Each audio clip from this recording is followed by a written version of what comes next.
Como continuar sem abandonar quem você era? Imagina um vaso muito bonito e você quebra ele. Mas você é tão apegado a esse vaso que você precisa desse vaso. Esse vaso precisa existir ainda. O que você vai fazer? Você vai colar os cacos. Só que nessa, pode ter certeza, vai ficar os veios da cicatriz. Provavelmente vai faltar algum estilhacinho, algum pedaço. Vai faltar. Você vai ficar com buracos nesse vaso. Mas esse vaso vai continuar existindo. Isso é uma mãe enlutada. Isso é uma mulher em reconstrução.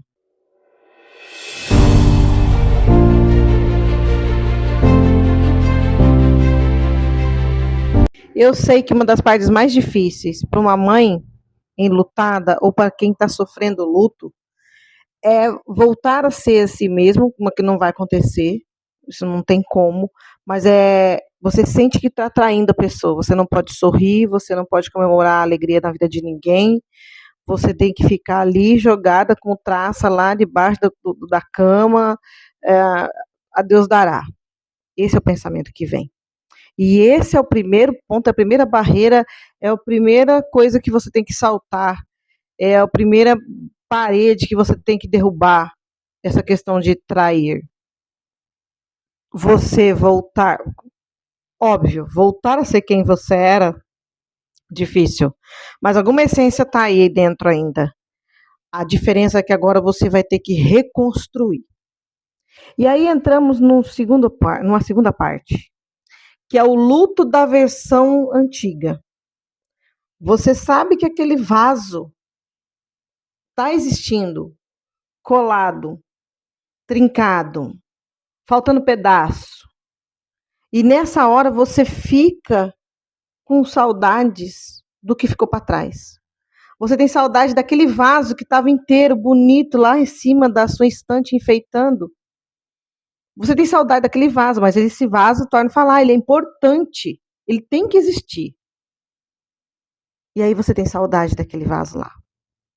E nessa hora, você para de cuidar desse vaso que você acabou de colar, que ainda falta ter uns reparos, você precisa passar um verniz nele, você precisa dar um acabamentinho nele, você precisa colocar em um lugar diferente, porque já naquele lugar que ele estava já não vai ficar tão legal, então você precisa achar esse lugar. Então essa é a segunda parte muito difícil. A primeira parede foi derrubada, você entendeu. Mas essa segunda, parece que as paredes vão ficando maiores, mais altas, mais grossas. E você tem que passar por cada uma delas. E a terceira parte é que nem toda mudança é ruptura. Muitas das vezes é a continuidade com consciência. Por exemplo, você não vai virar outro vaso. É o mesmo vaso, é a mesma consciência, só que ela está numa roupagem diferente, ela está diferente, ela está consciente. Então, o nosso vaso segue aí para esse muro que é um pouco mais leve, é um pouco menor, ele é um pouco mais estreito, mas para chegar nessa parede, você precisou passar por 2 pancadarias para chegar nesse lugar. A próxima fase, acho que é a 4ª fase que a gente está, esse vaso existe, mas existem fotos daquele vaso bonito lá na estante. Existem fotos dele lá. Então, essa mulher, a gente está fazendo a analogia do vaso, mas você está me entendendo? Você não vai apagar ela. Nem no meu caso, eu não vou apagar a Kátia, criança, que tinha sonhos doidos, que adorava Guns, que entrou na adolescência numa turbulência danada, que teve o primeiro filho praticamente sozinha. E daí vai, né? Não foi uma mãe nota 10, como agora estão fazendo. Ai, tem um mosquitinho aqui, gente. Como agora estão colocando a nota para as mães, né? Ela não foi uma mãe nota 10. Um 5,5, será?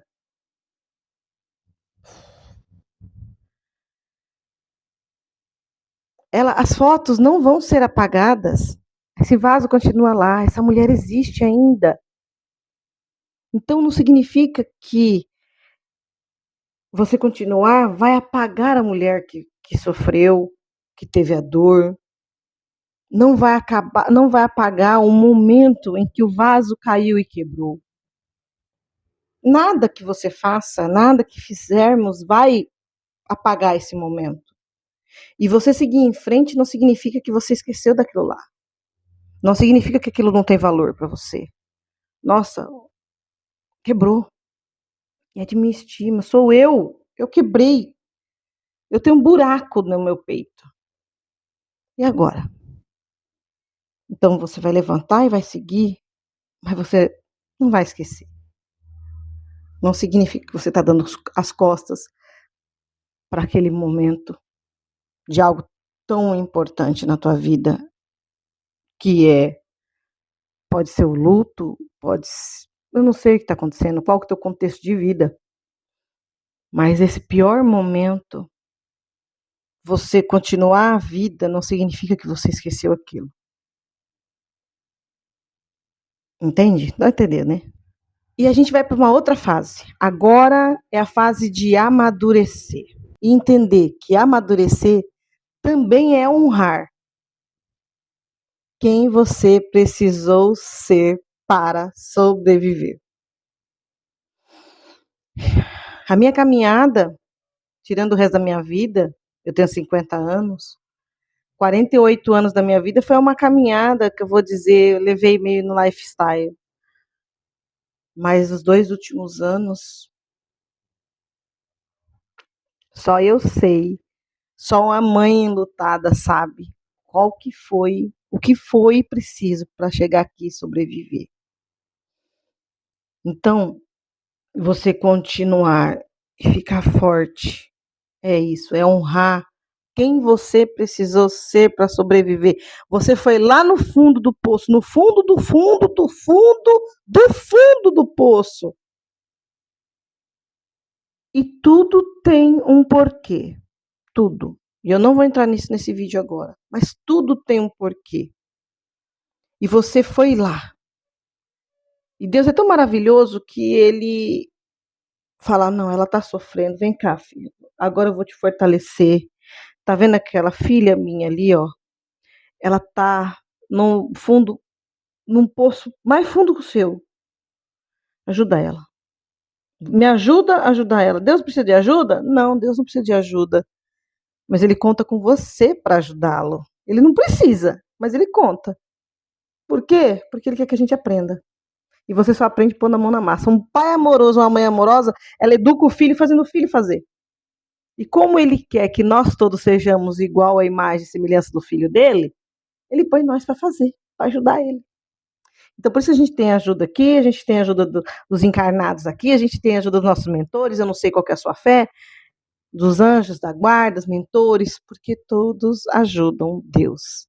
Torno a falar, Deus precisa de ajuda? Não, mas ele conta com a gente. É a minha cabeça, tá? E os 2 últimos pontos. A nova versão não precisa negar a antiga. Ela só precisa não morar mais nela. Entende? Você tá aí, assim como eu, a gente cansa, a dor, ela chega a ser um cansaço físico. Você não aguenta mais estar nessa situação. Você já está começando a sair desse casulo, né? Eu acho que eu estou na fase das minhas asas. Vamos fazer uma analogia da borboleta. A gente volta pro vaso depois.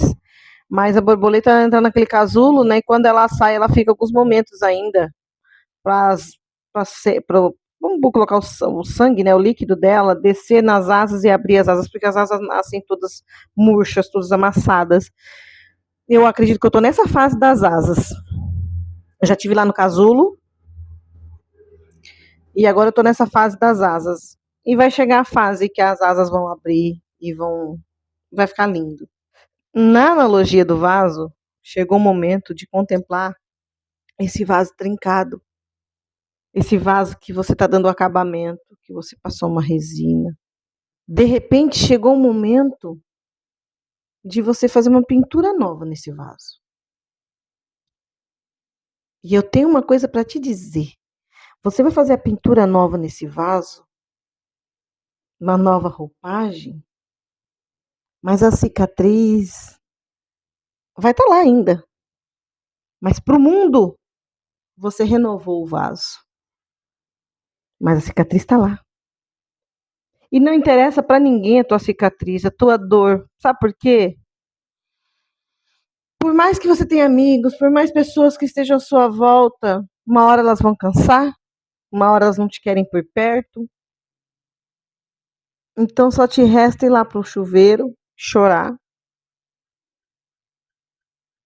E aí o que vai adiantar? E aí nós aprendemos, como bons cristãos que somos, não sei a sua fé, enfim, mas você vai lá dentro de si, eu estou falando de fé, eu não estou falando de religião. E lá dentro, o universo sabe, lá dentro da cicatriz. E eu vou te falar, são os únicos que precisam saber e ver. Eu não quero deixar na Terra uma impressão de coitadinha. Ai, se afundou, o filho morreu, ela se afundou também. Eu não quero isso. Porque eu tenho mais filhos. Eu tenho meus netos chegando. Eu tenho a vida acontecendo na minha família. E eu tenho um filho no universo me esperando. Eu tenho um filho do outro lado do plano, seguindo também igual eu, estudando, fazendo, vivendo. E uma coisa muito importante para quando você conhece uma pessoa é se ela vive aquilo que ela fala. Então, se eu tenho a fé na reencarnação, se eu tenho a minha fé, como que eu posso crer e ficar sofrendo descontroladamente como se tudo tivesse acabado? Não faz sentido. Então, vamos pegar as forças e passar uma tinta nesse vaso para ele conseguir ainda cumprir com a missão dele. E o último ponto é entender que seguir em frente também é uma forma de amor. Também é uma forma de você honrar a pessoa, a situação, a tua vida. Eu não sei o que aconteceu. Eu fazer isso que eu estou fazendo aqui, eu estou honrando meu filho. Eu estou com vontade de chorar. Mas não é um choro de dor, de desespero. É um choro de uma linha de chegada em que eu tô olhando ele lá do outro lado, batendo palma para mim, porque a vida é uma corrida, né? E batendo palma para mim, dizendo: vai mãe, vai mãe, vai mãe, corre mãe, vai mãe, vai mãe. Então é isso. Eu vou parar o vídeo aqui porque eu não quero ficar com esse clima de choro. Dizer para você que a vida é isso daí. Eu tô amadurecendo. As minhas asas estão começando a se encher para desamarrotar. E o novo vaso se cria. Né? Beijo de luz. Vai lá.